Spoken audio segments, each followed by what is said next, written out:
What started as an elegant charity gala turned into a nightmare when a billionaire tech mogul forced his pregnant wife into a freezing pool to give birth in front of 200 horrified guests. But this wasn't just cruelty, it was attempted murder disguised as art. When another billionaire dove into that blood-stained water to save her, he uncovered a conspiracy worth millions that reached the highest levels of power. If this story shocks you, hit that like button. Drop a comment telling me what you would have done in that situation. Share this with someone who needs to hear about courage in the face of evil. And subscribe because stories like this, stories about survivors who fight back, need to be told. This is Sarah's story of betrayal, survival, and justice. The spotlight had once been Sarah Matthews' sanctuary. Standing center stage at Lincoln Center, she could command silence from 3,000 souls with a single note. Her voice had soared through Broadway theaters, earning standing ovations and critical acclaim that filled entertainment magazines and social media feeds. Critics called her the voice of a generation, and young performers waited hours for her autograph after shows. But that Sarah felt like a ghost from another lifetime, a memory that grew fainter with each passing day of isolation. Now, 8 months pregnant and trapped in a gilded mansion in the Hamptons. Sarah stared at her reflection in the marble bathroom mirror. Dark circles shadowed her once bright green eyes, the same eyes that had sparkled under stage lights and camera flashes. Her auburn hair, once perfectly styled for magazine covers and red carpet events, hung limp and lifeless around her shoulders. The woman in the mirror was a stranger wearing her face, a hollow shell of the vibrant performer who had once owned every room she entered. The baby kicks had grown stronger lately, almost violent in their intensity. Sometimes Sarah wondered if her unborn child could sense the suffocating atmosphere of the house, the way conversations stopped when she entered rooms, the careful distance the staff maintained as if she carried some contagious disease called disappointment. "Sarah, darling, you're taking too long," Richard Matthews called from the bedroom, his voice carrying that familiar edge of impatience wrapped in false affection. Even through the closed door, she could feel his control tightening around her like a noose that grew tighter with each breath. She pressed both palms against her swollen belly, feeling the baby's restless movements grow more urgent. At least someone in this house still had fight left in them. The child seemed to sense her anxiety, kicking harder whenever Richard raised his voice or when Victoria Sterling swept through their home like she owned every piece of furniture, every painting, every breath of air. Richard's footsteps approached the bathroom door with the measured pace of a man who had never been denied anything he wanted. Sarah's shoulders tensed instinctively, her body remembering 3 years of lessons about reading his moods, anticipating his needs, avoiding his displeasure. "The guests will be arriving soon," he continued, his voice now pressed against the door like a threat made of silk. "Tonight is important, Sarah, more important than you could possibly understand. I need you to be perfect, flawless, the kind of wife that makes other men envious and other women jealous." Perfect, the word that had defined and destroyed her life, carved into her soul like a brand that never stopped burning.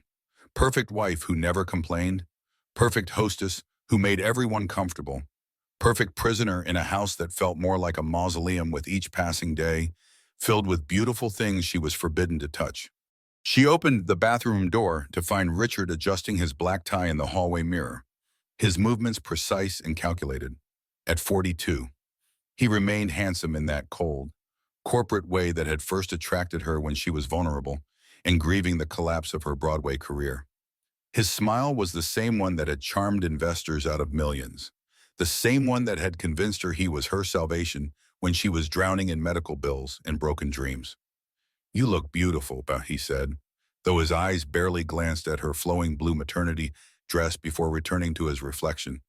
His attention was already elsewhere, calculating the evening's possibilities like a chess master planning his next dozen moves while his opponent remained unaware the game had already begun. The annual charity gala had always been Richard's favorite performance, his personal stage where he played the role of philanthropic visionary. 200 of the Northeast's wealthiest elite would gather in their home, writing checks for children's charities while congratulating themselves on their generosity and moral superiority. But tonight felt different, charged with an electricity that made Sarah's skin crawl. Richard had been secretive for weeks, taking whispered phone calls behind closed doors, holding meetings with Victoria that ended abruptly whenever Sarah's footsteps echoed in the hallway. Richard? Sarah said carefully, her voice barely above a whisper. About tonight. I'm feeling quite tired. And Dr. Bradford said I should avoid stress and large crowds at this stage. His reflection met her eyes in the mirror. And for a moment she saw something that made her blood run cold. Not anger, which she could navigate after years of practice, but excitement. The kind of hungry anticipation that preceded his most elaborate business deals. The look of a predator who had cornered his prey. Tonight, my dear wife, you're going to make history. Victoria Sterling arrived at the mansion 2 hours before the first guests were expected, her silver Porsche purring up the circular driveway like a predator announcing its presence to the territory it intended to claim. Sarah watched from the upstairs window as the blonde attorney emerged from the car, her red cocktail dress perfectly tailored to display every calculated curve and angle. Victoria moved with the confidence of a woman who had never been told no, never been denied anything she wanted. Her heels clicked against the stone driveway like gunshots, each step a declaration of ownership that extended far beyond mere property lines. She had entered their lives 18 months ago as Richard's business partner in a series of tech acquisitions that seemed to multiply his wealth overnight. Beautiful, brilliant, and ruthlessly ambitious. Victoria possessed every quality Richard admired and Sarah had learned to fear. What began as late business dinners and weekend conferences had evolved into something Sarah pretended not to see, even as the evidence accumulated like poison in her bloodstream. The betrayal might have hurt less if Victoria had been subtle about her intentions. Instead, she flaunted their affair with the confidence of a woman who had already won the war before her opponent realized they were fighting. She kept designer clothes in Richard's office, knew the security codes to their house, and spoke about their future plans as if Sarah were already dead and buried. Sarah, sweetheart, Victoria called from the marble foyer, her voice carrying that honeyed venom that made Sarah's skin crawl with revulsion. You look absolutely radiant tonight. Pregnancy suits you so well, brings out that maternal glow everyone talks about. Sarah descended the curved marble staircase slowly, one hand gripping the polished banister for support while the other rested protectively on her belly. The baby had been particularly active today, as if sensing the storm gathering around them like dark clouds before a hurricane. Victoria, I didn't realize you'd be here so early, Sarah said, trying to keep her voice neutral despite the way her pulse quickened whenever the other woman entered the room. Oh, Richard and I had some last-minute arrangements to discuss. Tonight's presentation requires perfect timing, perfect execution. Victoria's smile was sharp enough to cut glass, beautiful and deadly in equal measure. You know how important this charity work is to him, to us. The way she emphasized us made it crystal clear that Sarah was not included in that partnership, that she had become nothing more than an inconvenient obstacle to be removed when the time was right. Victoria glided past her toward Richard's mahogany-paneled study, leaving behind a cloud of expensive French perfume that made Sarah's stomach lurch with morning sickness that had never quite disappeared. In the kitchen, an army of caterers bustled around stainless steel surfaces preparing elaborate appetizers, while florists arranged white orchids throughout the main floor with military precision. The house hummed with activity and anticipation, but Sarah felt increasingly isolated, like a ghost haunting her own home.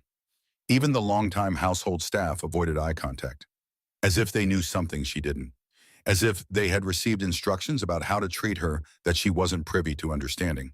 Dr. Patricia Miller arrived with the catering crew, which struck Sarah as profoundly odd. The family physician typically didn't attend social events, preferring to maintain professional boundaries that kept her personal and professional lives separate. She was a stern woman in her 50s who had delivered half the babies in their exclusive social circle, but tonight she carried a black medical bag and wore an expression of grim determination that made Sarah's maternal instincts scream warnings. Dr. Miller, Sarah approached her in the hallway, her voice trembling slightly. I wasn't expecting to see you here tonight. The doctor's eyes darted nervously toward Richard's study before meeting Sarah's concerned gaze. Your husband requested I attend this evening. He expressed some concerns about your condition, given how close you're getting to your due date. Something in the doctor's tone sent alarm bells ringing through Sarah's mind like sirens in the night. My condition is perfectly fine. The baby isn't due for another month, and all my recent tests have been normal. Of course, Dr. Miller said quickly, her words tumbling over each other. Just a precaution. Richard wants to ensure you have proper medical support available during the evening's planned activities. Activities. The word hung between them like a threat wrapped in medical terminology. Sarah's hand instinctively moved to her belly as the baby kicked hard against her ribs, as if trying to escape whatever trap was closing around them both. The first guests began arriving promptly at 7 o'clock, their luxury cars filling the circular driveway and spilling onto the adjacent manicured lawn. Sarah recognized most of them from previous years, hedge fund managers worth billions, tech executives who controlled global communications, old money families who treated charity work like a competitive sport with unspoken rules and secret scorecards. They air-kissed and complimented each other's jewelry, while uniformed servants circulated with crystal champagne flutes and silver trays of delicate hors d'oeuvres that cost more per bite than most families spent on dinner. Richard moved through the crowd like a shark through a school of fish, all practiced smiles and firm handshakes that conveyed power and confidence. He guided conversations toward the evening's main event with the skill of a master manipulator who had spent decades learning how to make people want what he was selling. Sarah caught fragments of his conversations as she played her familiar role as the gracious hostess, smiling until her face ached. Revolutionary approach to philanthropy that will change how we think about giving. Art meeting life in its purest, most natural form. My wife's incredible strength and dedication to making a difference. Each phrase felt like another nail being driven into her coffin. The infinity pool behind the mansion glowed like a massive sapphire under strategically placed spotlights that transformed the backyard into something resembling a movie set. Richard had spared no expense transforming their outdoor space into an amphitheater worthy of ancient Rome, with billowing white silk draping and crystal chandeliers suspended over the water like frozen stars. 200 guests gathered on the stone patio, their champagne glasses glittering in the moonlight like tiny beacons of wealth and privilege. The air buzzed with conversation and laughter, the sound of people who had never known real hardship discussing their latest acquisitions and investment strategies. Sarah stood beside her husband at the pool's edge, his hand resting possessively on her lower back, with just enough pressure to remind her of his control. The baby's movements had grown increasingly urgent throughout the evening, sharp kicks and rolls that felt like desperate attempts at communication. Victoria positioned herself directly across the pool from them, her red dress a splash of blood against the pristine white decor. She held her champagne flute like a weapon, her eyes never leaving Sarah's face, watching for signs of weakness or rebellion with the intensity of a scientist observing a laboratory specimen. "Ladies and gentlemen," Richard's voice cut through the cocktail chatter with the practiced authority of a man accustomed to commanding attention from powerful people. The crowd turned toward him like flowers following the sun, faces uplifted with the expectation of entertainment. "Thank you for joining us tonight in support of the Children's Medical Foundation.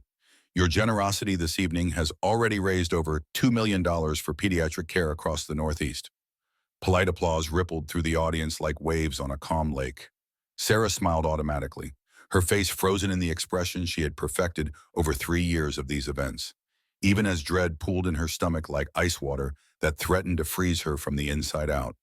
"But tonight," Richard continued, his voice rising with theatrical flair, "we're going to witness something extraordinary, something that will redefine our understanding of strength, beauty, and the sacred miracle of life itself." The crowd leaned forward collectively, sensing drama in the air like animals before a storm. Sarah felt their attention like physical weight pressing down on her shoulders. Hundreds of eyes studying her with the kind of fascination usually reserved for car accidents or natural disasters. Somewhere in the sea of faces, she spotted Rebecca Wells, the investigative journalist from the New York Times who had been asking uncomfortable questions about Richard's business dealings for months. Their eyes met briefly across the crowd, and Rebecca's expression seemed troubled, as if she sensed something deeply wrong with the evening's proceedings. "My beautiful wife," Richard's grip on her back tightened until his fingers dug into her spine like claws, "has agreed to demonstrate the most natural and powerful act in human existence. Tonight she will give birth in our pool, surrounded by the beauty of nature and the support of our community." The words hit Sarah like a physical blow that knocked the breath from her lungs. Several guests gasped audibly, their champagne glasses frozen halfway to their lips. Others laughed nervously, thinking it might be some elaborate joke that would be revealed as performance art in a few moments. But Richard's smile was deadly serious, carved into his face like stone. and Victoria's expression of triumph confirmed Sarah's worst fears with crystalline clarity. "Richard, no," Sarah whispered, but her voice was completely lost in the wave of shocked murmurs sweeping through the crowd like wildfire. "This is what true philanthropy looks like," Richard continued, his arm now an iron band around her waist that made breathing difficult. "Raw, honest, powerful. My wife will show you all what real strength means, what it looks like when a woman embraces her most fundamental purpose." The baby kicked violently against Sarah's ribs, and she doubled over slightly, one hand pressed protectively to her belly. The movement sent a ripple of genuine concern through some members of the audience, but Richard steadied her with practiced ease, his smile never wavering. "Don't worry about Sarah." Victoria's voice rang out clearly across the water, though she addressed the crowd rather than the woman who was clearly in distress. "I've researched water births extensively for my own future family planning. They're perfectly natural and incredibly beautiful when done properly." The casual way Victoria discussed Sarah's pain, her fear, her body, made Sarah's vision blur with rage and terror that threatened to overwhelm her completely. This wasn't philanthropy or art or even entertainment. This was ownership taken to its most sadistic extreme, a public demonstration of power that had nothing to do with charity and everything to do with control. Dr. Miller appeared at Richard's elbow as if summoned by some invisible signal, her black medical bag clutched in hands that trembled almost imperceptibly. "I'm here to ensure everything proceeds safely," she announced to the crowd with forced confidence. "Mrs. Matthews is in excellent health, and I'll be monitoring every aspect of the process." But when the doctor's eyes met Sarah's, there was something hollow and desperate in her gaze, something that spoke of compromised ethics and purchased loyalty that made Sarah's blood run cold. Sarah looked out at the sea of faces staring back at her, searching desperately for someone who would step forward and object to this madness. These people, her husband's friends and business associates, watched her with expressions ranging from horrified fascination to morbid excitement, but none moved to intervene. The realization struck her like lightning. She was completely, utterly alone. "I need to speak with you privately," Sarah managed to say through lips that felt numb and disconnected from her body. Her voice barely qualified as a whisper, but Richard heard her clearly enough. His practiced smile never wavered for the cameras and watching crowd, but his grip on her arm tightened until she almost cried out from the pain. "Of course, darling. Ladies and gentlemen, please continue enjoying the champagne and canapés while we make our final preparations. The main event will begin shortly." He guided her toward the pool house with Victoria falling into step beside them like a bodyguard, their footsteps echoing on the stone pathway. Once inside the small structure that smelled of chlorine and expensive sunscreen, Richard's carefully constructed mask finally slipped away completely. "You will not embarrass me," he hissed, his face inches from hers, so close she could smell the whiskey on his breath and see the cold calculation in his eyes. "Do you have any comprehension of what's at stake tonight? I have major investors watching from that crowd, board members who control billions of dollars, people whose approval can make or break empires." "Richard, I can't do this." Sarah's voice cracked with desperation that came from somewhere deep in her soul. "The baby isn't due for weeks. This could kill us both. Please, I'm begging you as your wife, as the mother of your child." Victoria laughed, the sound like crystal shattering against marble. "Oh, Sarah, you always were so melodramatic, so focused on yourself. Women have been giving birth in water for thousands of years across dozens of cultures. It's perfectly safe when done properly." "Safe?" Sarah turned on her with fury that surprised them all, including herself. "You're not a doctor. You're not even a mother. You have absolutely no idea what you're asking or what could go wrong. I'm asking you to stop being selfish for once in your privileged life." Victoria replied with icy calm, her perfectly manicured nails drumming against the pool house wall. "This isn't about your small fears anymore. This is about Richard's vision, his legacy in the philanthropic community, something infinitely bigger than your personal comfort." The casual cruelty in her voice was breathtaking in its scope. Sarah looked between her husband and his mistress, seeing them clearly for perhaps the first time in 3 years of marriage. They weren't human beings anymore, at least not in any way that mattered. They were predators who had cornered their prey and we're now discussing the most entertaining way to devour it. I won't do it, Sarah said, the words coming from some deep well of strength she had forgotten existed. You can't force a medical procedure on me. I have rights. Richard's laugh was cold enough to freeze blood in her veins. Rights can't force you. His voice dropped to a whisper that somehow felt more threatening than shouting. Chunder, Miller has already prepared medications to help you relax and cooperate. The crowd of 200 influential people is expecting the show I promised them. You can walk into that pool with dignity intact, or you can be carried in unconscious. But either way, you're going in that water tonight. The threat hung between them like poison gas, making the small space feel even more claustrophobic. Sarah's hand moved instinctively to her belly, where the baby seemed to sense the escalating danger and kicked frantically against her ribs as if trying to escape. A soft knock at the pool house door interrupted the standoff that felt like it might explode into violence. Come in, Richard called, his charming public mask sliding back into place with practiced ease. Dr. Miller entered carrying a medical bag and a syringe filled with clear liquid that caught the light like liquid diamonds. This will help significantly with the anxiety and fear, she said, though she couldn't bring herself to meet Sarah's desperate eyes. Just a mild sedative to keep you calm and cooperative during the process. No. Sarah backed against the wall until her shoulder blades pressed against painted wood, her heart hammering against her ribs like a caged bird. I don't consent to this. Any of this. I'm withdrawing all consent for any medical procedures. Consent? Victoria's eyebrows rose in mock surprise, her smile sharp enough to cut diamonds. Darling, you consented when you married him 3 years ago, in sickness and in health, for richer or poorer. Remember? This is just another creative way to honor those sacred vows you made. The twisted logic made Sarah's head spin with disbelief and growing terror. She looked at Dr. Miller with desperate hope, searching for an ally in the woman who had delivered dozens of babies, who had taken a sacred oath to first do no harm to her patients. Doctor, please, you know this isn't medically safe for me or the baby. You've seen my recent test results.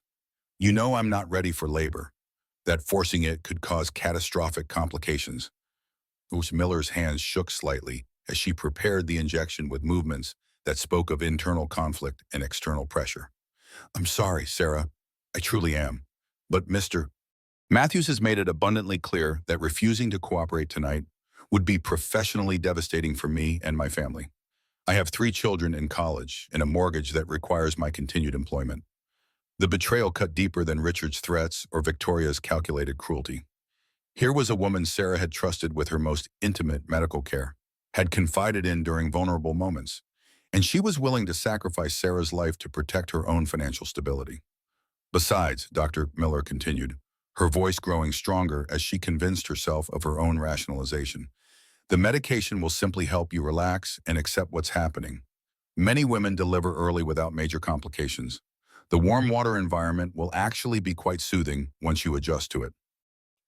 Sarah realized with crystalline clarity that she was surrounded by people who had already decided she was expendable, that her life held less value than Richard's reputation, Victoria's ambitions, or Dr. Miller's career security. The needle slid into her arm before she could react further, the sedative spreading through her system like liquid lead that made her thoughts fuzzy and her legs unsteady. There, Miller said with false brightness that fooled no one.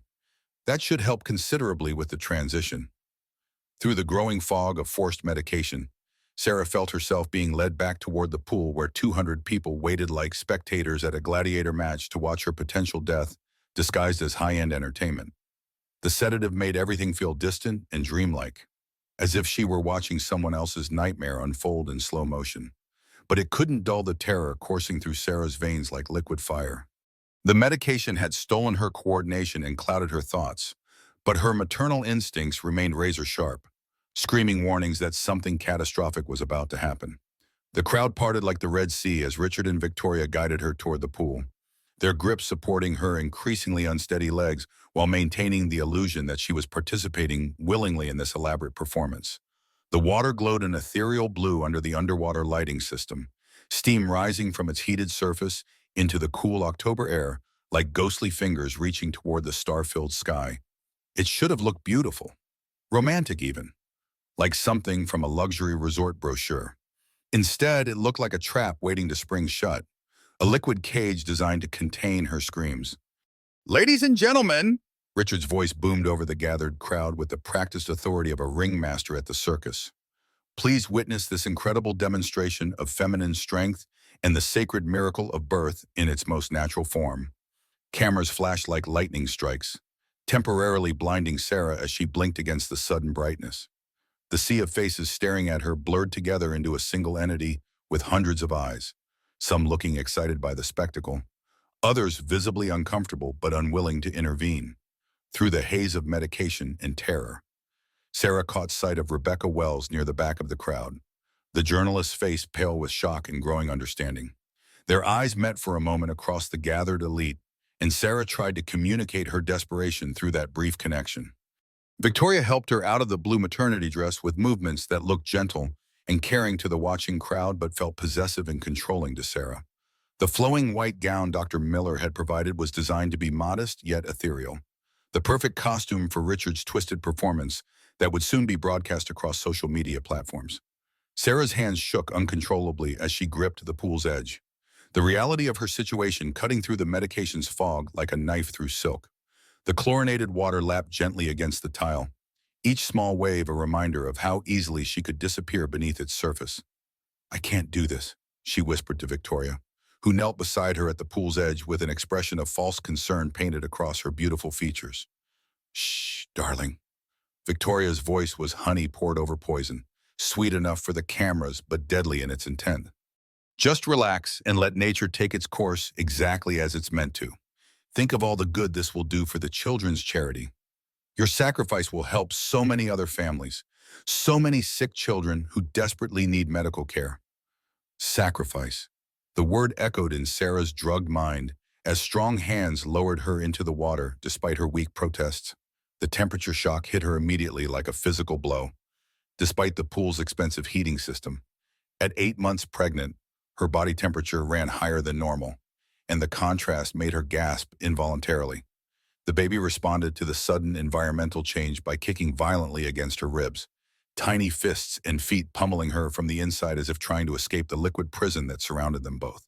Sarah doubled over in the water, her hands pressed protectively to her swollen belly as the first real contraction ripped through her like wildfire. The audience murmured with a mixture of fascination and growing unease, but she couldn't focus on their individual words over the roaring in her ears that sounded like ocean waves during a hurricane. "Is she all right?" someone called from the crowd, their voice cutting through the general buzz of conversation. "Perfectly natural response," Dr. Miller's voice answered with forced medical authority. First-time mothers often experience heightened anxiety during the early stages of labor. The medication will help her relax into the process. But this wasn't natural early labor, and somewhere beneath the sedative fog, Sarah knew it with absolute certainty. The contractions were coming too fast, too hard, with an intensity that spoke of serious medical complications. Her body was being forced into something it wasn't ready for, like a flower being torn open before it had time to bloom. Blood began clouding in the water around her, dark ribbons that caught the underwater lights like liquid shadows spreading through the pristine pool. The sight of her own blood mixing with the chlorinated water sent a bolt of pure terror through her system that temporarily burned away the medication's effects. "There's too much blood," she managed to say, her voice stronger than it had been since the injection. But her words were lost in the crowd's excited chatter and the splash of water against pool tiles. Victoria knelt at the pool's edge, her red evening dress trailing in the water like spilled wine. To the watching crowd, she appeared to be offering comfort and encouragement to a laboring mother. "You're doing beautifully," she said loud enough for the cameras and phones to capture. "Just breathe deeply and push when your body tells you to. Everything is proceeding exactly as nature intended." But when Victoria leaned closer, her voice dropped to a whisper that only Sarah could hear above the sound of her own heartbeat. "This is what happens to women who don't know their place in the natural order. Maybe next time you'll think twice before trying to keep what belongs to someone else." The casual cruelty of it, delivered while Sarah bled in the water like a wounded animal, shocked her more than the physical pain tearing through her body.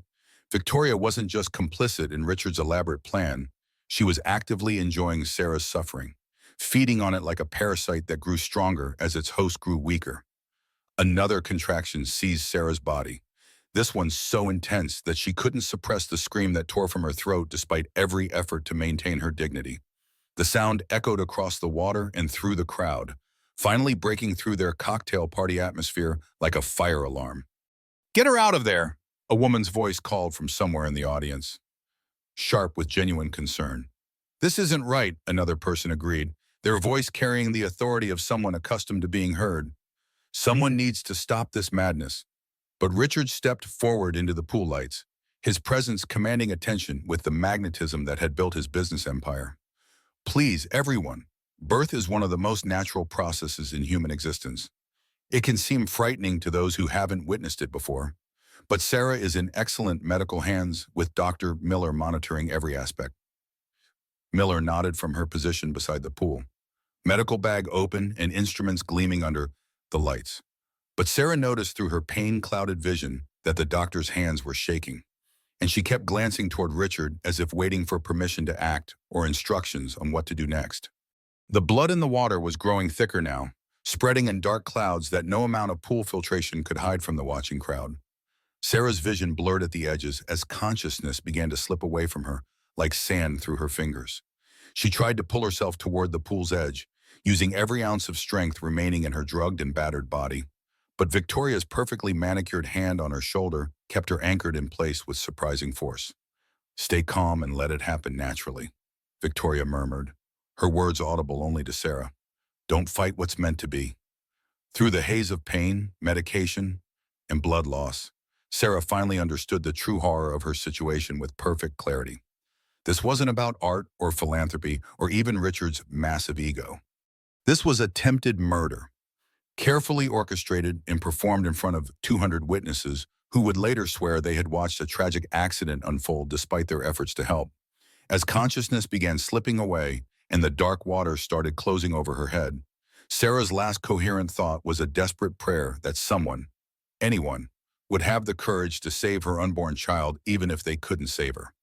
Jake Thompson had arrived at the charity gala 45 minutes late, his mind still occupied with the complex merger documents he'd been reviewing in his Manhattan office when his assistant reminded him about the social obligation. As one of the youngest billionaires in the tech industry, he rarely attended these elaborate social events, preferring the honest competition of boardrooms to the performative philanthropy of high society gatherings.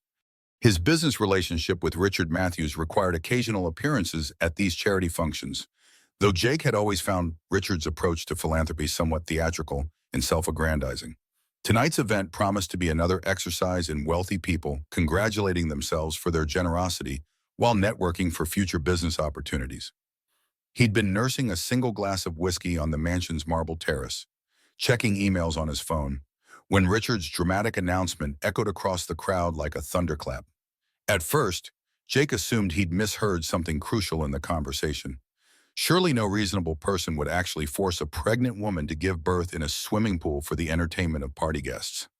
But as the crowd gathered around the illuminated water with expressions of fascination and anticipation, and he saw Sarah Matthews being lowered into the pool despite her obvious distress, Jake felt his blood pressure spike with a combination of disbelief and growing rage.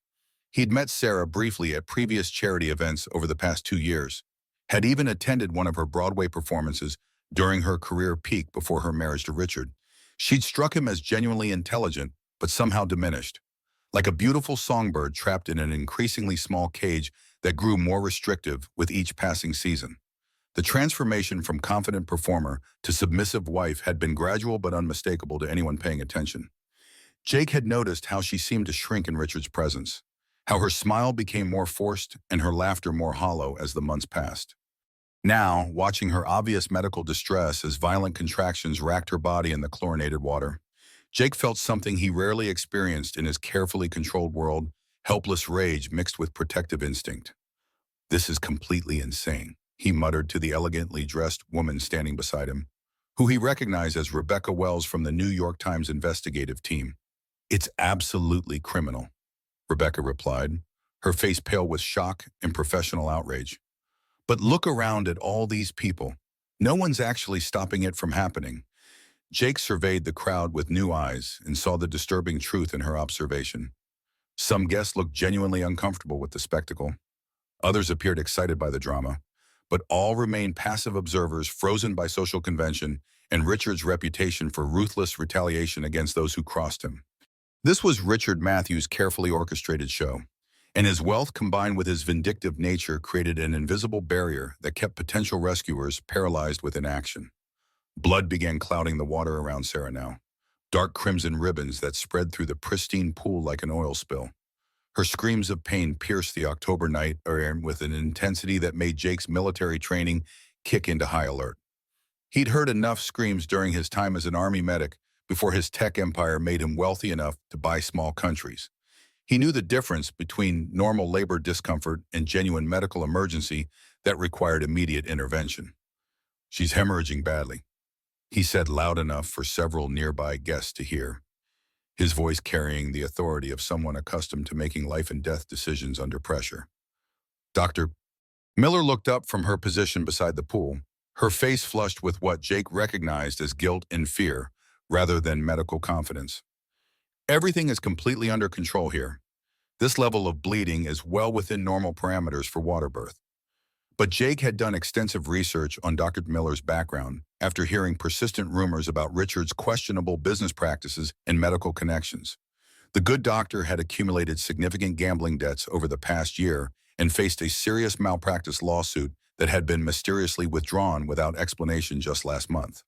Her medical opinion was clearly for sale to the highest bidder, and tonight Richard was paying premium prices for her professional silence and cooperation. Victoria Sterling knelt at the pool's edge like a predator beside wounded prey, her perfectly manicured hand resting on Sarah's shoulder in what appeared to be comfort but felt more like restraint. "You're doing wonderfully, darling," she called out for the benefit of cameras and recording phones. "Just let nature take its course exactly as it's supposed to." Nature, Jake almost laughed at the bitter irony. There was nothing natural about forcing a pregnant woman into a pool at psychological gunpoint, which was essentially what this elaborate performance amounted to when stripped of its philanthropic disguise. Sarah's head disappeared beneath the water's surface.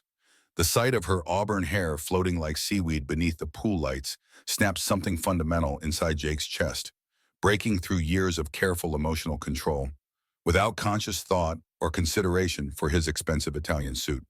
He shoved through the crowd of stunned socialites, ignoring the surprised gasps and indignant protests as he pushed past women in evening gowns worth more than most people's cars. "What the hell do you think you're doing?" Richard's voice cut across the patio like a blade dipped in ice. Jake didn't waste time or breath on explanations. He dove into the pool fully clothed, his $1,000 suit instantly soaked as he cut through the bloodied water towards Sarah's unconscious form, with powerful strokes that spoke of years of competitive swimming. The water was unnaturally warm, almost bath-like in its temperature, which somehow made the entire situation even more obscene and calculated in its cruelty. He reached Sarah just as she was sinking toward the pool's tiled bottom like a broken doll. Her body was completely limp, her face blue beneath the water from lack of oxygen. Jake wrapped both arms around her and pulled her toward the surface, her weight surprisingly light despite her advanced pregnancy. "Call an ambulance right now," he roared at the stunned crowd as he struggled toward the pool's edge with Sarah's unconscious form. "This woman is dying. Must put her down immediately." Richard's voice had dropped to that deadly quiet tone that intimidated boardrooms and cowed business rivals. "She's my wife, and this is my house." Jake hauled Sarah out of the pool, water streaming from their soaked clothing as he laid her carefully on the stone decking. She wasn't breathing, her lips blue and her pulse barely detectable. Without hesitation, he tilted her head back and began mouth-to-mouth resuscitation while the crowd watched in stunned, horrified silence. "I said put her down," Richard repeated, moving closer with barely contained violence radiating from every muscle. "And I said call a fucking ambulance." Jake snapped back without looking up from Sarah's still face, his hands positioned for chest compressions. After 30 seconds that felt like hours of desperate effort, she suddenly coughed violently and chlorinated water poured from her lungs in a rush. Her eyes fluttered open, unfocused and confused but undeniably alive. The most beautiful sight Jake had ever witnessed. Victoria Sterling stood at the pool's edge, her red dress now splattered with pool water and drops of Sarah's blood like abstract art painted in human suffering. For the first time since Jake had known her professionally, she looked genuinely shocked by the turn of events, as if she hadn't actually expected her victim to nearly die. "She was supposed to be perfectly fine," Victoria whispered, her voice carrying further than she intended. "Dr.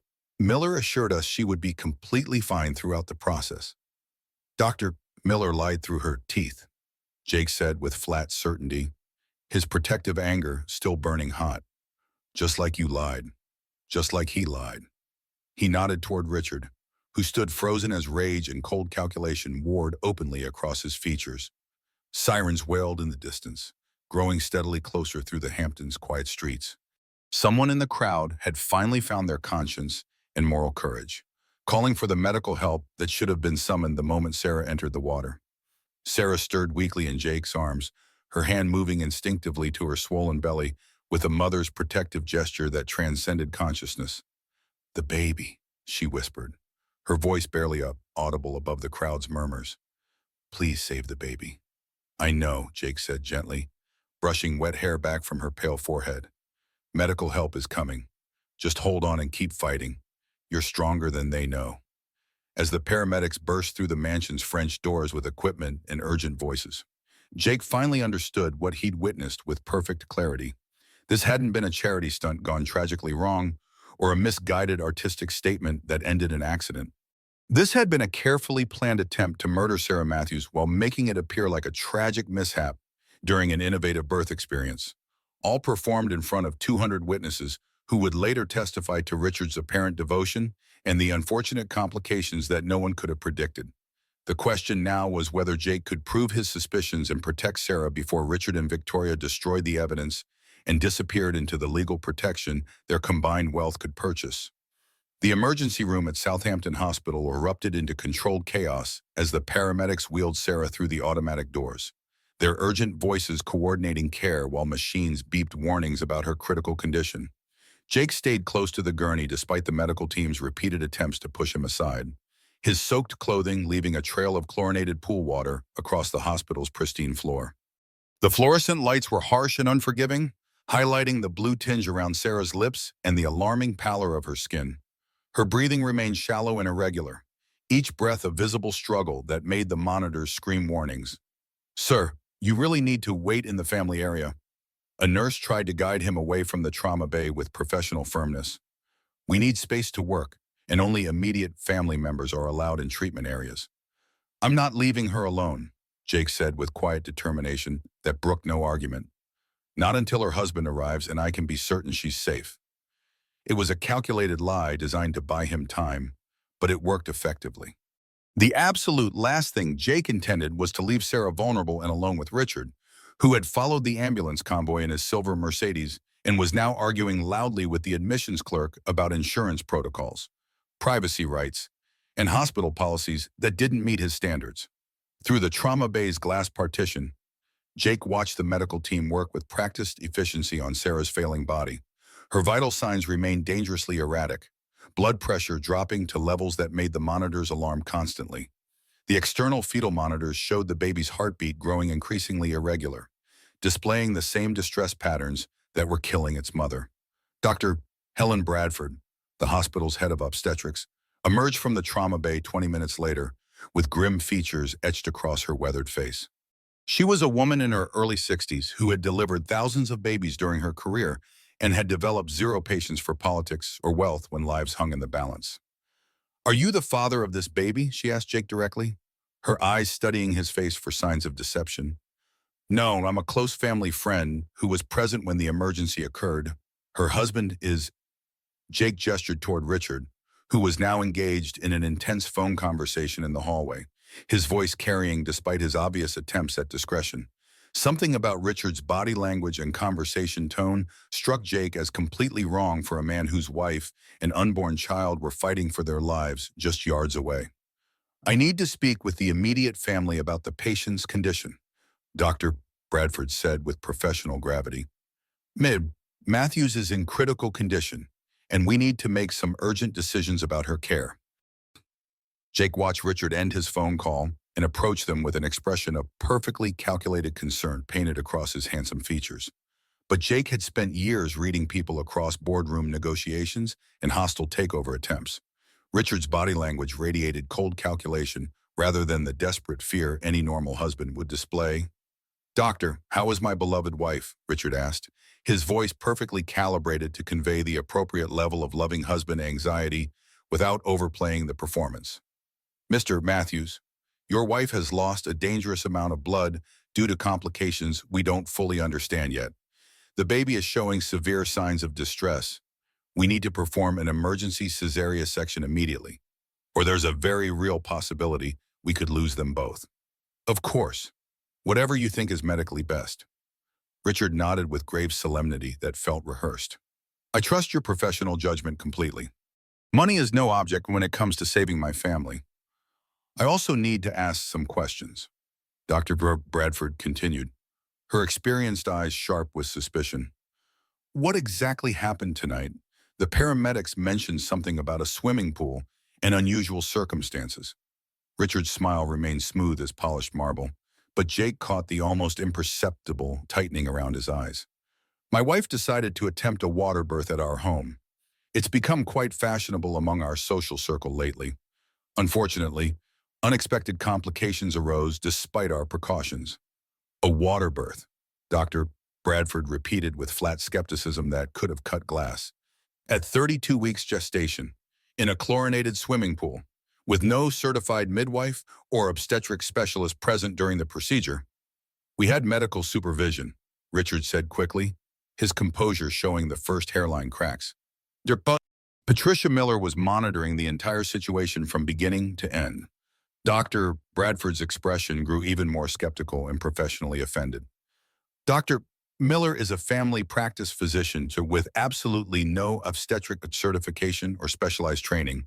She hasn't delivered a baby in over 15 years, and her knowledge of emergency birth complications is minimal at best." Jake saw the first significant crack appear in Richard's carefully constructed facade. His jaw tightened almost imperceptibly, betraying the anger beneath his concerned husband performance. But he recovered his composure quickly through years of practice. "We trusted her medical judgment based on her years of experience treating our family," Richard said smoothly. "Obviously, we were tragically mistaken in that trust. I just want my wife and child to survive this terrible accident that could have happened to anyone." "Accident?" The word hung in the sterile hospital air like a lie wrapped in expensive cologne, waiting to be exposed by someone with the courage to challenge it directly. Jake stepped forward, his voice cutting through Richard's performance with surgical precision. "Doctor, I was present during the entire incident. Mrs. Matthews was clearly experiencing severe medical distress from the moment she entered the water. She was bleeding heavily, losing consciousness repeatedly, and obviously needed immediate medical intervention. Both her husband and Dr. Miller insisted repeatedly that everything was completely normal and refused to allow her to be removed from the pool." Richard's carefully maintained mask slipped entirely for just a moment, revealing something cold, predatory, and absolutely murderous underneath the civilized exterior. "Mr. Thompson, I appreciate your concern for my family, but this is a private medical matter that doesn't require outside interference." "Well, not when someone narrowly dies while people stand around watching," Jake replied with steel in his voice. Dr. Bradford looked between the two men, her decades of experience reading the undercurrents of family dynamics during medical crises serving her well. She had witnessed enough domestic violence disguised as accidents to recognize the warning signs that others missed. "Mr. Matthews, I need your written consent for the emergency surgery," she said formally. "Time is critical now." "You have my complete consent," Richard said immediate sign, his mask sliding back into place. "Please do everything possible to save my wife and child." But as the doctor turned to coordinate with the surgical team, Richard's phone buzzed insistently with a text message. Jake, positioned at precisely the right angle, caught a clear glimpse of the screen over Richard's shoulder. The message was from Victoria Sterling. "Clean up your mess immediately. The journalist is asking dangerous questions that could expose everything." Understanding hit Jake like a physical blow to his chest. Rebecca Wells had been present at the party, had witnessed the entire horrific spectacle, and was now apparently investigating the incident with the professional skepticism that had made her one of the most feared investigative reporters in the country. If Rebecca was asking questions that made Victoria nervous, It meant she suspected what Jake now knew with absolute certainty: tonight hadn't been a tragic accident or a philanthropic event gone wrong. It had been attempted murder, planned meticulously and executed with medical complicity, designed to eliminate Sarah while maintaining plausible deniability. The only remaining question was whether Sarah and her unborn child would survive long enough to testify to the truth that could bring down Richard's entire criminal enterprise. As a surgical team prepared to fight for two lives in the operating room, Jake pulled out his own phone and began making the calls that would either save Sarah Matthews or ensure that justice was served if she didn't survive the night. The war for Sarah's life had only just begun, and the stakes couldn't be higher. Rebecca Wells had been methodically investigating Richard Matthews' charitable foundations and business dealings for 6 long months when she received Jake Thompson's urgent call at 2 in the morning. Her apartment was already cluttered with financial documents, photographs, and interview transcripts that painted a disturbing picture of systematic fraud disguised as philanthropy. She'd suspected financial irregularities and possible money laundering through Richard's various charitable organizations. But nothing in her extensive research had prepared her for the horrific spectacle she'd witnessed at tonight's gala. "Rebecca, I need absolutely everything you have on Matthews," Jake said without preamble when she answered her phone on the second ring. "Financial records, business associates, medical connections, legal contacts, everything you've uncovered. No matter how minor it might seem. Jake, it's 2 in the morning. What's happening? You sound like you're about to declare war on someone." "Sarah Matthews is currently in surgery fighting for her life, and I have compelling evidence that her husband orchestrated an elaborate plan to murder her tonight in front of 200 witnesses." Rebecca was already reaching for her laptop, her journalist instincts fully awakened. "I'm listening. Tell me everything you observed." The entire event was meticulously staged from beginning to end. The doctor was clearly paid to provide false medical reassurances. The mistress was actively directing parts of the performance, and Matthews orchestrated every detail.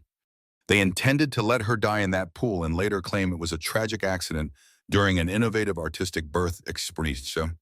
"Can you prove any of these accusations with hard evidence?"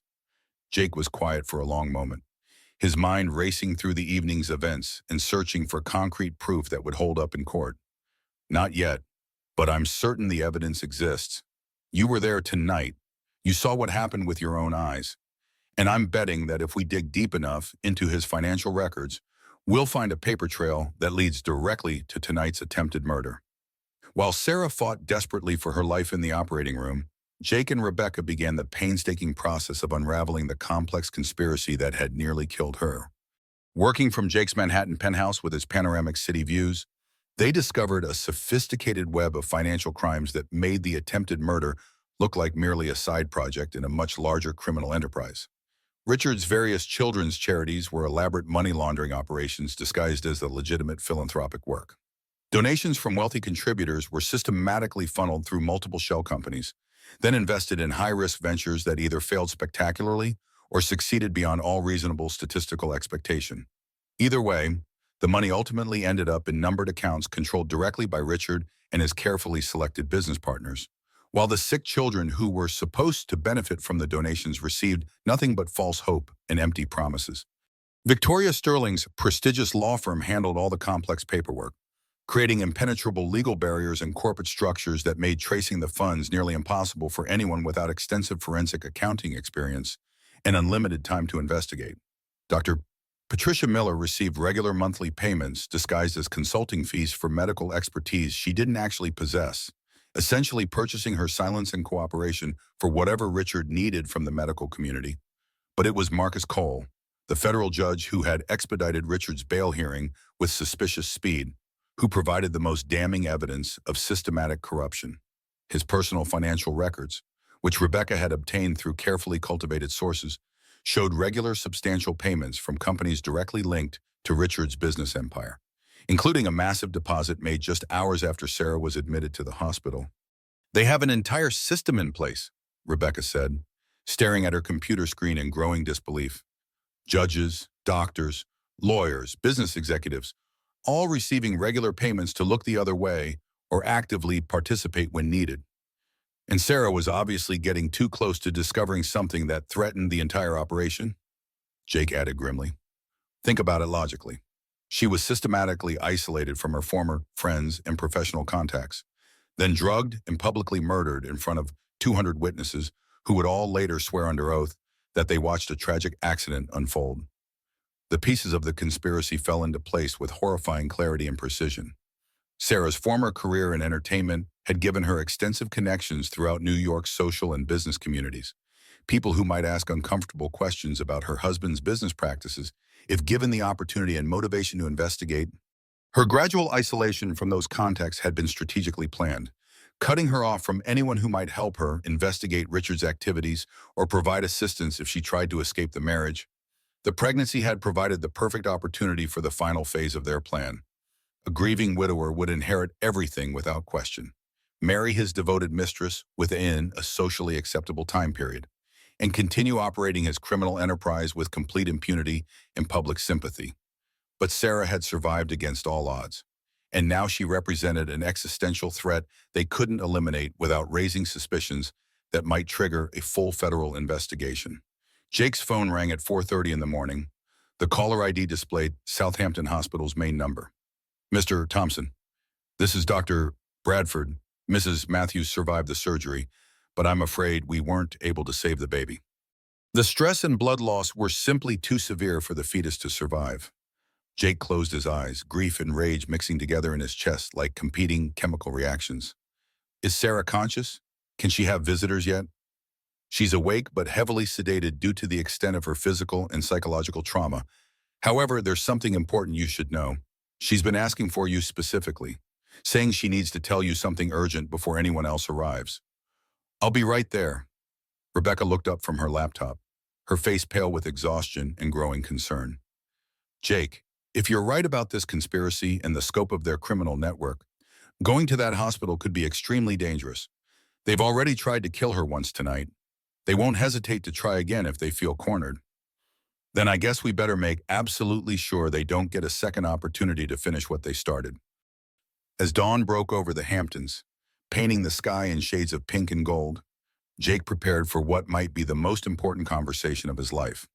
Sarah Matthews possessed information that could potentially bring down a multi-million-dollar criminal empire, but only if she survived long enough to share it with someone who had the resources and determination to act on it. The race against time had transformed into a race against murder, and the stakes couldn't possibly be higher for everyone involved.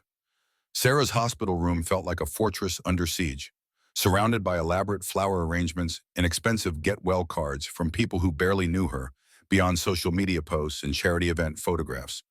Richard's performance as the devoted, worried husband continued even during her recovery, each gesture calculated to maintain his public image.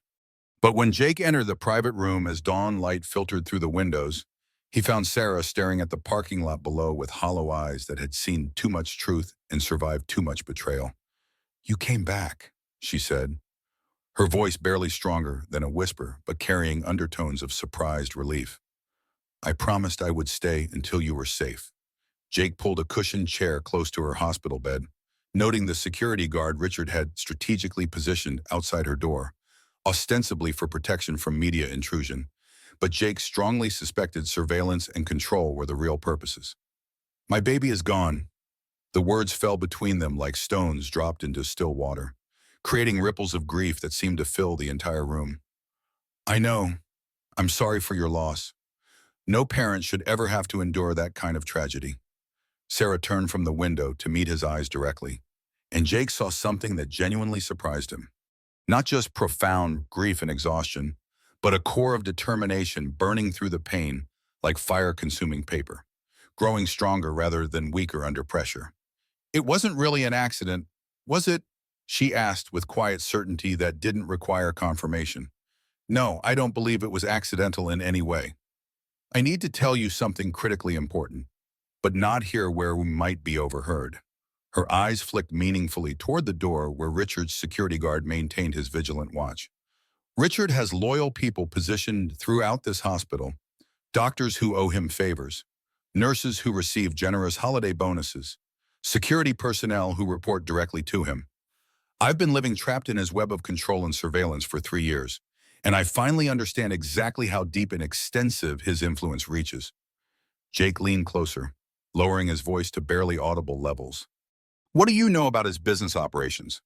The charity work is completely fraudulent, a sophisticated money laundering scheme that's been operating for years.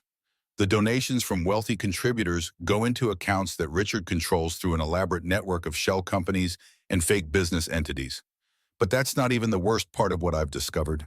Sarah's hand gripped the bed rail until her knuckles turned white with strain. There are real children. Jake. Desperately sick children who were supposed to receive life-saving medical treatment funded by those charitable donations. They're dying in hospitals across the country while Richard uses their suffering to buy luxury cars, vacation homes, and political influence. The confirmation of his growing suspicions hit Jake like a physical blow to his chest. How did you discover all of this information?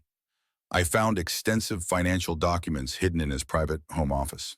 Bank records, correspondence with Victoria's law firm, detailed payment schedules to people like Dr. Miller, and dozens of others. I've been secretly photographing everything with my phone for months, building a comprehensive case. Where are those photographs now? Are they secure?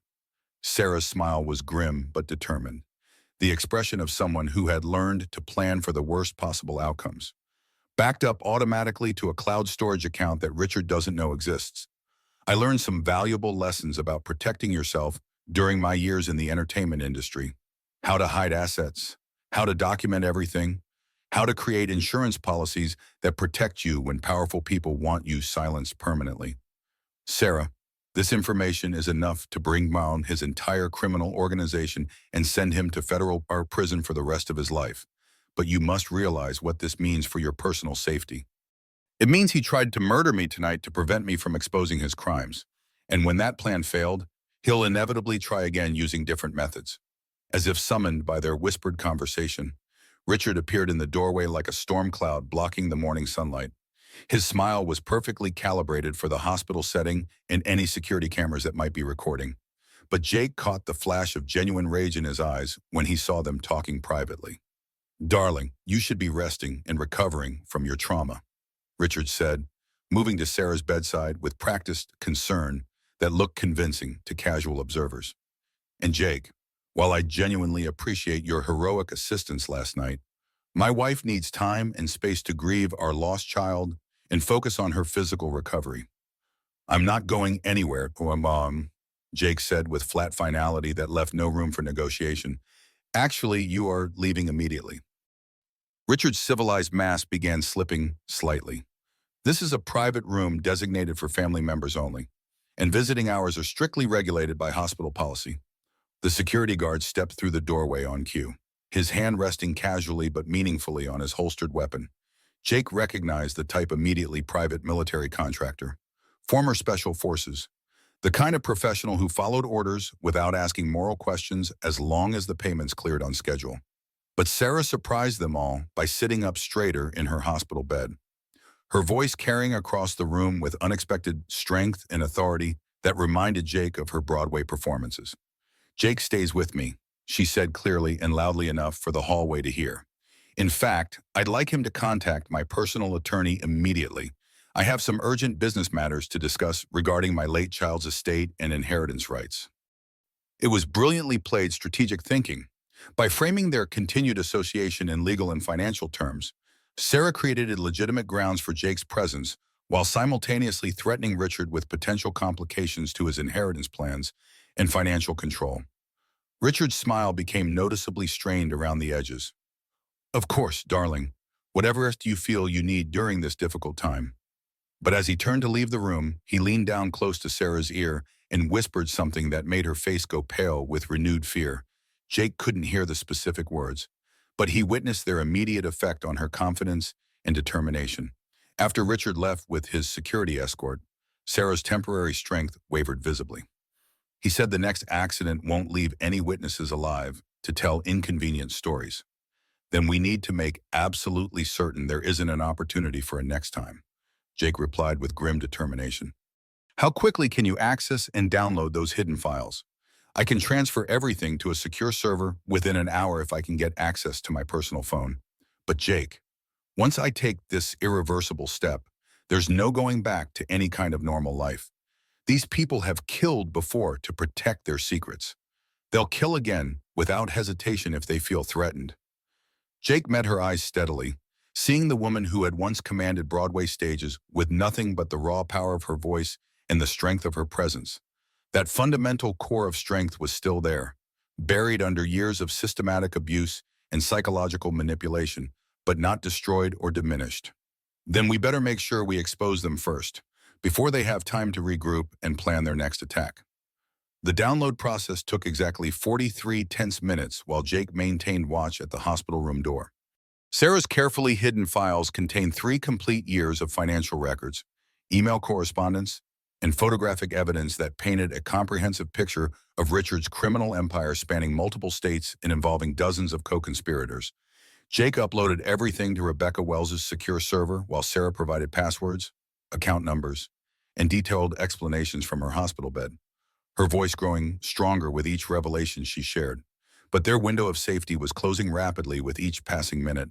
Through the room's security camera feed on Sarah's phone, Jake could observe Richard in heated conversation with Dr. Miller and 2 men he didn't recognize in the hospital corridor. Their body language suggested urgency bordering on desperation, possibly indicating they were planning immediate action. "They're definitely planning something," Sarah said, watching the same live feed with growing anxiety. "Probably another convenient medical emergency that would be tragic but completely understandable given my recent traumatic experience and fragile emotional state." Jake's phone buzzed insistently with an encrypted text from Rebecca. "FBI is extremely interested in your evidence. Special Agent Patricia Hayes wants to meet with Sarah immediately for formal testimony. Can you safely extract her from the hospital before they try again?" "Sarah, we need to leave this place right now," Jake said with quiet urgency. "The FBI wants your testimony, but we have to get you somewhere safe first. I can't just walk out of here without medical discharge. Richard has legal guardianship rights while I'm hospitalized, and Dr. Miller will declare me mentally incompetent if I attempt to leave against official medical advice." It was a carefully constructed legal trap with no apparent exit, except for one possibility that Jake had been considering since his arrival at the hospital. His wealth and business connections provided certain advantages that most people couldn't access in emergency situations. What if you weren't leaving alone or against medical advice? What if you were being transferred to another facility for specialized psychiatric care that this hospital can't provide? Transferred by whom and on whose authority? By someone with enough financial resources and political influence to make doctors forget their previous loyalties to Richard Matthews. Jake made 3 critical phone calls in rapid succession. The first was to his personal physician in Manhattan, Dr. Sarah Chen, a woman whose professional integrity was absolutely beyond question or compromise. The second call went to a private medical transport service he'd used during a serious climbing accident in Colorado 2 years earlier. The third call was to his head of security, Marcus Reed, a former Secret Service agent who understood the crucial difference between protection and imprisonment. Within 30 minutes, Sarah was being transferred via ambulance to Mount Sinai Hospital in Manhattan for specialized psychiatric care following severe traumatic pregnancy loss and possible postpartum complications requiring expert intervention. The paperwork was flawless and legally unassailable. The medical justification completely sound, and Richard's loud protests were systematically overruled by Jake's superior resources, preparation, and professional connections throughout the medical community.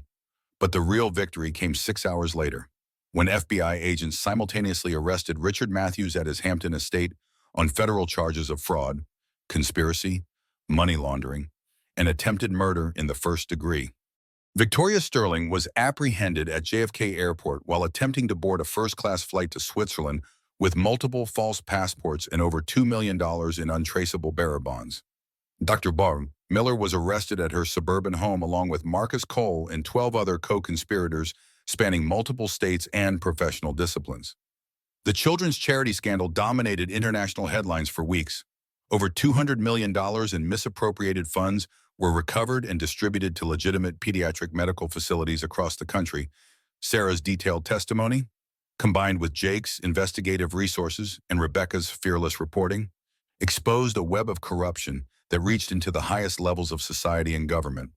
But for Sarah, the real healing process began months later, when she returned to the stage for the first time in 4 years. The benefit concert for pediatric cancer research filled Lincoln Center to capacity, and her performance of Stronger Than Before, a song she had written during her recovery about surviving betrayal and finding inner strength, received a standing ovation that lasted 7 full minutes. Jake watched from the wings as Sarah rediscovered her voice, both literally and figuratively.